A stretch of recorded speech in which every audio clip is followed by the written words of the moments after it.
what do you need to get out of OG and Serge more than you might be getting now on a consistent basis? Well, one thing, shooting is something that, it's like hitting a baseball. It's, you're going to have some games where you just can't make a bucket. But again, taking the shots the game is giving you, I thought OG did last night. He took 2 excellent shots and he made them.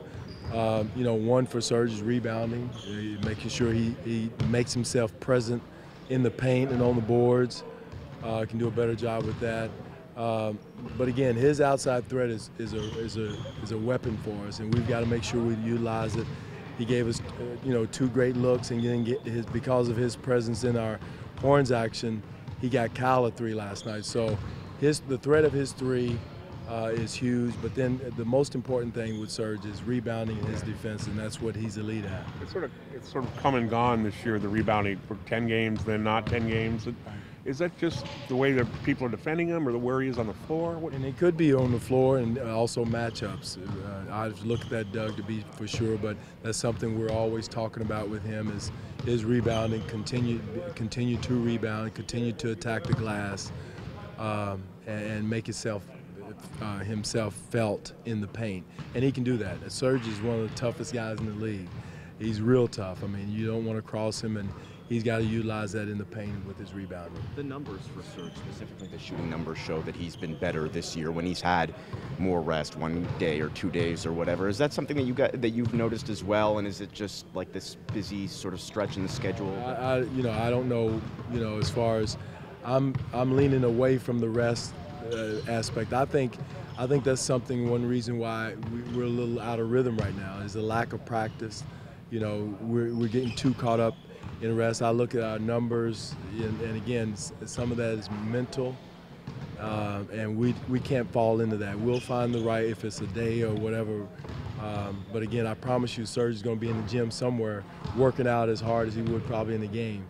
So again, that's the biggest phenomenon in our league right now: rest versus rust. But for us, we need practice time. We need to be in the gym. We need to work.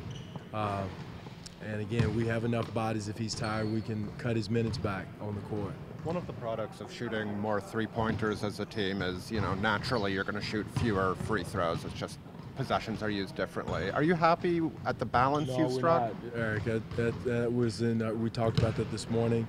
We only shot 14 free throws to their 27. Now, that's another subject when it comes to why that is, but we got to get to the rim more, be more forceful going to the rim, drawing contact, not avoiding it, and getting to the free throw line. And we have not done that. And like you said, some of it's a byproduct of the shot spectrum, but yet and still, we've had ample opportunities last night to go in there, create contact, and hopefully you get a fair whistle. So how do you encourage that balance? Because, as you've said, like everybody who practices the 3-pointers has the green light to shoot them, but you also want them making plays. Like where is the balance there, I guess? The balance is what the defense gives you. Yeah. If defense runs you off the three-point line, get to the rim, draw contact, and finish the play. I don't know how many plays we got in there last night. We turned our bodies, went off the wrong foot, shot it, air ball from short. So we had opportunities to get in there, and we weren't forceful or whatever the reason. I don't know, but the game is telling you to get to the paint if they're running you off the 3-point line. That's your green light to attack the rim. When they're arm's length off of you, closing out the touch, because of your reputation as a 3-point shooter. How much of today was spent on defense? A lot. Well, it's with a lot of it. We've had we had a extra long film session, had some individual work defensively, a lot of it. Again, some of it, a lot of it is our rhythm, a lot of it is a lack of full practice time. We're worried about the rest and rust and all that. But this week will give us 2 excellent days of practice. Tomorrow we have an excellent shoot around. So we're getting back into the gym these next couple weeks. We mapped it out, so it's going to help us. At this point last year, Kyle was on ice. How happy are you with the way this year has played out for him? I think Kyle's that's one thing that he had, because of the minutes that the second unit bought him throughout the season. I can't remember how many games total that his minutes added up to. So it's great. I mean, I think he's got a bounce in his step. I think it's showing in his three-point shooting. It's good for he and DeMar both. And so, this game is about rhythm and habits, mentality. I think a lot of times guys feel like they think they're tired and maybe not. And again, it's a long season. I understand that, but we've purposely throughout the year cut back on guys' minutes so they would be fresh at this time of year and not have to think they needed days off or minutes off or get into this I need a game off type mentality. We're fighting for something special. Excuse me. I don't know how many more times in this, you may see have a chance to win 60 games or have a chance to be the top in your conference or have a chance to win a championship.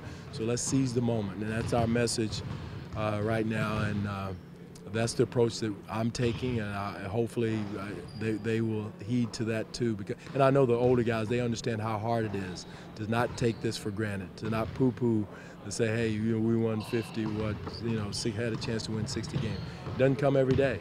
So let's take advantage of it and on every possession. The next moment involves Nikola Jokic, who had his numbers against you guys last game, 2 points shy of a triple-double.